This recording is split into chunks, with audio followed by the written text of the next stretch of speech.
What's going on, guys? In today's video, we're going to talk about if it makes sense for CSG or parent company collectible card grading CCG and SGC to merge to become one company.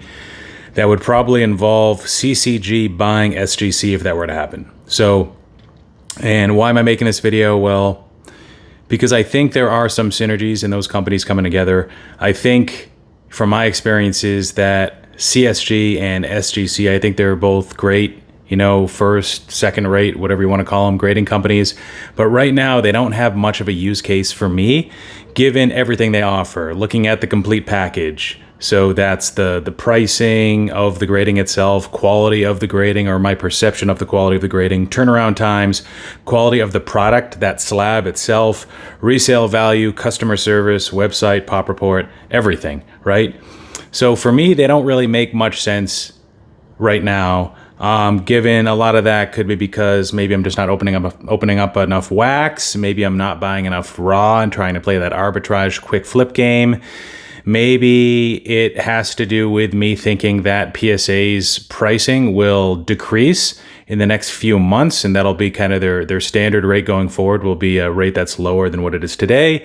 But right now, there's just really not much of a use case for me to use CSG and SGC. All right, so first let's talk about some macroeconomic factors that plagued not just the sports card industry or the grading industry, but the economy as a whole. A lot of corporations were affected by this.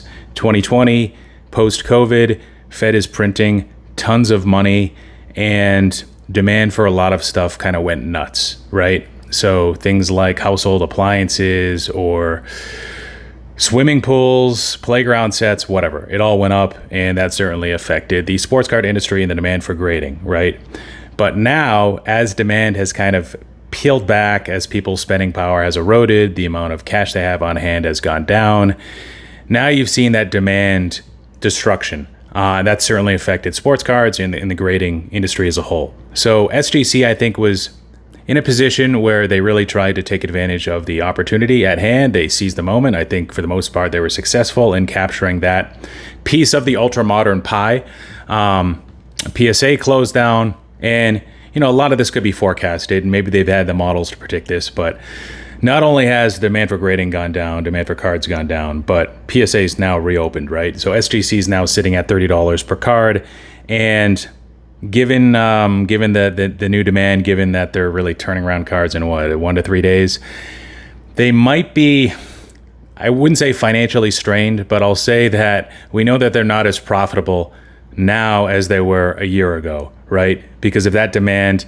Now, we can't say that they aren't going to be profitable by lowering their rate and doing the $15 to $20 bulk service maybe, because I think they were pretty profitable for the better part of the last decade when they were at between $8 to $12 per card. But what we do know is that they increased their footprint. They have a new office now. They've got more staff now. So their level of fixed cost has gone up. Wages have gone up as well.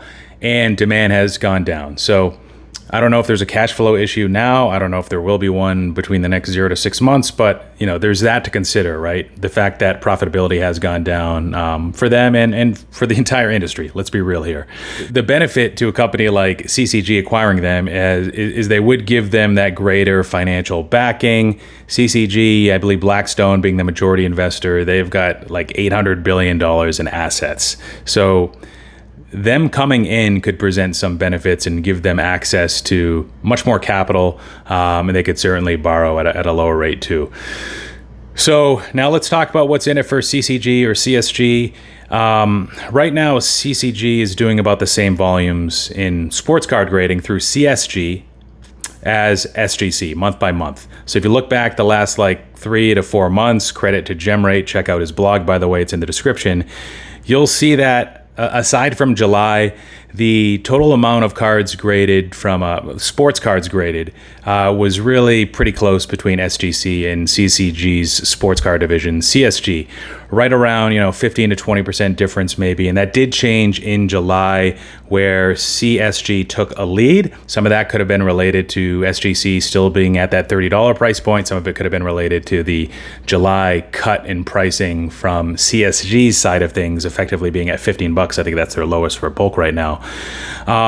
But again, going back to market penetration, is that really enough to be similar to SGC from a sports card volume standpoint, and 2 to 3x from a total if you factor in the non-sports cards? Is that really enough in the view of the investors of CCG? Is that really enough penetration? They've been around for a couple of years now, right? They're still doing 20% the volumes of PSA, maybe. PSA is still 5 to 6x above them on an average month, I think. So there's that. But what other reasons are there for these two companies to come together? I think that they provide a complement in eras.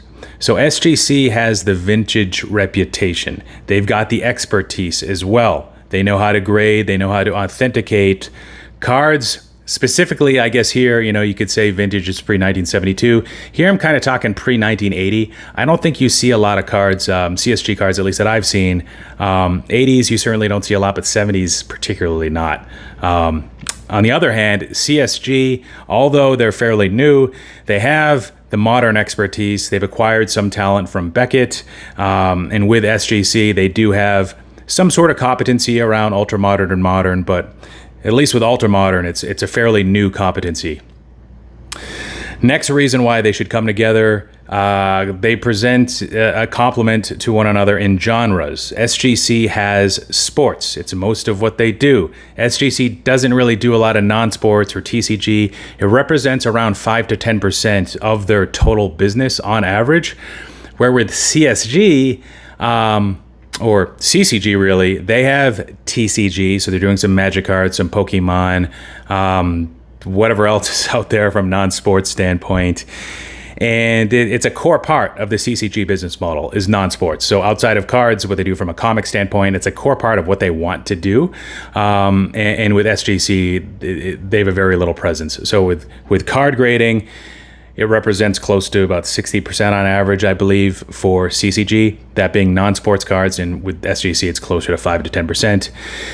Another reason why it might make sense for them to get together is, logistically at least, it could help that their grading scales are basically the same right now. So if you recall, CSG recently got rid of subgrades. CSG also made the Gem Mint a 10. So now CSG and SGC each have pristine 10 grades. The 9.5 is Mint Plus for both of them. There could be some minor differences in the way that they handle authentic. I know SGC recently implemented a change there, but for the most part, that could be something that would be adopted, SGC's new treatment of authentic, because it's mainly something that affects vintage cards anyways, and that's really SGC's skill set. So I think with the grading scales being virtually the same, I think that could ensure a smooth transition. Another reason why SGC should want to be acquired by CCG is that the slabs and labels are vastly superior from a CCG and CSG perspective. So, and it's not just the aesthetics, it's the clear plastic, it's the rigidness of the holder. It feels more investment grade. CSG's holder does, but also for the security features. And when you're having these, $6 to $10+ million sales, which we're seeing right now with the mantle card that's up for auction, you kind of want that slab to be tamper resistant. You kind of want it to have as many security features as possible. So something that could help with the transition. We talked about the grading scales being similar. Also, the appearance of the flip is pretty similar now if you look at the CSG label, not the CCG label for non-sports, but that could change. They could adopt the new black flip that they use for sports cards.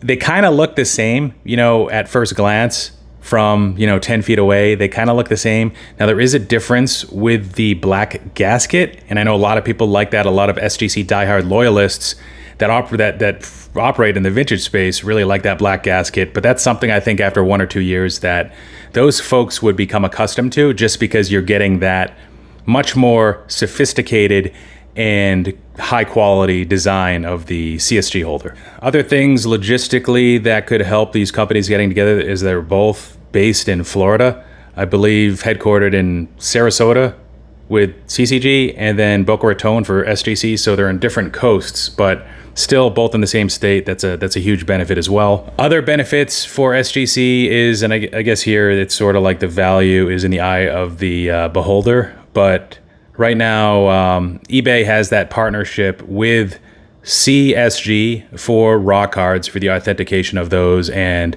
that's something that maybe SGC missed out on that they want to be a part of. eBay is a $25 billion company by market cap, and there could be a perceived benefit to that partnership agreement. Also, if SGC was a part of a larger company, they'd be able to commit more money to research and development. This could mean investment in automation, maybe some future acquisitions as well. Also, they could inherit some sort of a buyback guarantee. So this one's actually pretty key, especially if you could have this buyback insurance cover your existing SGC slabs. Something that CCG has is this guarantee. I don't know if it's as comprehensive, I'm not a lawyer, or as robust for a customer as PSA's agreement, but I think that's one of the differentiators that kind of keeps PSA above the pack, even though there are some dollar limits with PSA's buyback guarantee, guaranteeing that it's authentic. Okay, so that's some of the SGC benefits. Let's go back to some of the CCG benefits. We talked about quicker market penetration on the sports card side. We talked about their ability to gain credibility and expertise from a grading perspective in the vintage sports space if they were to acquire SGC. Also, so resale, if you were to compare like cards of similar grades from SGC to CSG, what you'll notice is that SGC's got a bit of a stronger resale value at this point in time. Now, there could be an argument here where if you have a greater concentration in the space, and if you were to have more market share, which is what they would have if they acquired SGC, right? That would give you, in theory, more card listings across all platforms. It would also mean more card sales, right, across all platforms. So there could be a bit of like a higher perceived liquidity, and that could push more folks to seek them out either online or in person. It could also give people a greater sense of confidence in the longevity, in the strength of the brand itself. And maybe that leads to slightly higher resale values. I'm not sure. If these companies were to get together, we talked about a little bit earlier on, at least in passing, that right now demand is higher than supply. And at a bare minimum, pricing of grading, I believe, needs to come down if demand is to stay flat over the next few months.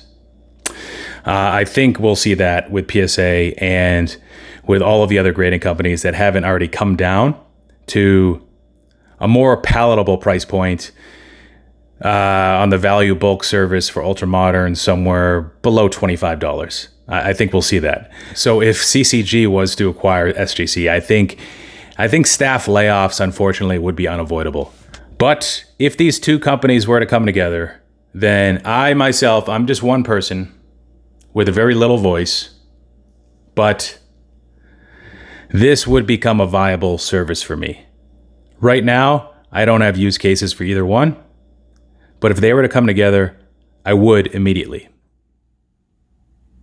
What do you guys think? Does it make sense for them to come together? What are your thoughts? Is all this kind of crazy talk? Let me know your thoughts down below. Like, comment, subscribe. Filmington out. Take care, guys.